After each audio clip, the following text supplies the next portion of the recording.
রাজ্যে এখনও চালু হয়নি ১০০ দিনের কাজ চালু হয়নি। কলকাতা হাইকোর্টের প্রধান বিচারপতি টি.এস. শিবজ্ঞানম এবং বিচারপতি চৈতালি দাসের ডিভিশন বেঞ্চ নির্দেশ দিয়েছিল ১ আগস্ট থেকে পশ্চিমবঙ্গে ১০০ দিনের কাজ আবার চালু করার। আদালতের বেঁধে দেওয়া সময়সীমা পেরিয়ে গেলেও কেন্দ্রের থেকে রাজ্যকে এখনও কিছুই জানানো হয়নি। মামলাকারী পশ্চিমবঙ্গ ক্ষেতমজুর সমিতি বিষয়টি ডিভিশন বেঞ্চের নজরে এনেছে। আদালত জানিয়েছে, আগামী সপ্তাহে এই বিষয়ে শুনানি হবে। শুনানি নির্দিষ্টভাবে কবে হবে তা আগামী সোমবার জানানো হবে।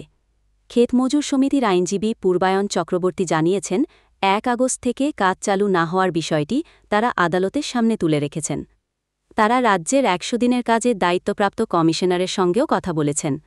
কমিশনার বলেছেন, কেন্দ্রের থেকে কোনো নির্দেশিকা না পেলে তারা কাজ শুরু করতে পারবেন না। এরপরই আগামী সপ্তাহে এ বিষয়ে শুনানির জন্য তালিকাভুক্ত করা হবে বলে আদালত জানিয়েছে। মূল মামলার শুনানি রয়েছে আগামী ১৮ই আগস্ট।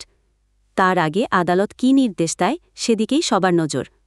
কাজ চালু না করা হলেও রাজনৈতিক কারণে পশ্চিমবঙ্গকে দোষারোপ জারি রেখেছে মোদী সরকার।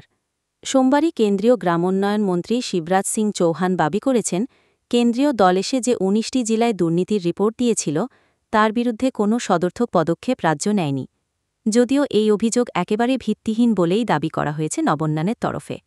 বছরের প্রথমার্ধে মোট অনুমোদিত কাজের ৬০% বেশি কাজ করা যাবে না বলেও মানরেগা প্রকল্পে নয়া নিয়ম এনেছে কেন্দ্র। এতে মানুষের পর্যাপ্ত কাজ পাওয়ার অধিকার খর্ব হচ্ছে বলেও সোমবার লোকসভায় মন্তব্য করেছেন তৃণমূল কংগ্রেস সাংসদ মহুয়া মৈত্রা। এক প্রশ্নের জবাবে গ্রামোন্নয়ন মন্ত্রকের রাষ্ট্রমন্ত্রী কমলেশ পাসওয়ান জানিয়েছেন,